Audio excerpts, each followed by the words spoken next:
अस्सलाम वालेकुम। मेरा नाम डॉक्टर आतिफ है। मैं DHQ हॉस्पिटल बिहाड़ी में एज अ चाइल्ड स्पेशलिस्ट काम कर रहा हूँ। आज हम बात करेंगे स्केबीज़ के बारे में। स्केबीज़ जिल्द की खारिश की बीमारी है जो एक इंसान से दूसरे इंसान में बहुत जल्दी मुंतकिल होती है। ये कैसे मुंतकिल होती है, इसकी एहतियात कैसे करनी है और इसका इलाज कैसे करना है, ये हम आज आपको बताएंगे। स्केबीज़ का एक ही हल है कि जिसको घर में अलामात हैं उसका इलाज किया जाए, घर में जिसको अलामात नहीं हैं उसका भी इलाज किया जाए और जिस तरह से इलाज बताया जाए उस तरह से उसका मुकम्मल अमल किया जाए। अगर उसमें एहतियात नहीं करेंगे, घर का कोई एक आध फ़र्द उसमें से उस चीज़ को इस्तेमाल नहीं करेगा या वो कपड़ों की जो देखभाल है उसको चेंज करना है, उसको दोबारा इस्त्री करके पहनना है, डेली उसको धूप में रखना है, वो नहीं करेंगे तो फिर इसका खात्मा बहुत मुश्किल हो जाएगा। फिर एक से दूसरे को ये लगती रहेगी और घर के अंदर से ये ख़त्म नहीं होगी।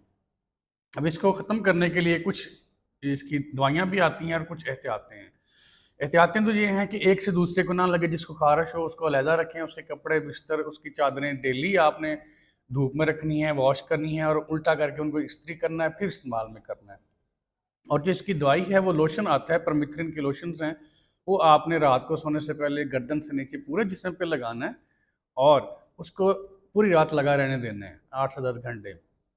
सुबह आपने नहा के कपड़े चेंज कर लेने हैं और फिर दिन के टाइम आपने कुछ नहीं लगाना। फिर अगले दिन आपने इस तरह से लगाना है। 2 से 3 दिन जब घर के सारे अफ़राद ये करेंगे तो इंशाअल्लाह ये ख़त्म हो जाएगा घर से और दोबारा फिर नहीं आएगा। ये सारा सफाई के साथ जो ना इसका ताल्लुक है। अगर सफाई नहीं होगी, रश होगा, डेली नहाएँगे नहीं और कपड़े अपने चेंज नहीं करेंगे, उनको इस्त्री नहीं करेंगे, प्रॉपर कपड़ों को धूप नहीं लगाएँगे, घर में वेंटिलेशन और उसमें लाइट्स का प्रॉपर इंतज़ाम नहीं होगा कि खिड़की रोशनदान नहीं होगा, तो उसमें ये चीज़ें ज़्यादा बढ़ेंगी फिर और इनको कंट्रोल करना और मुश्किल हो जाएगा।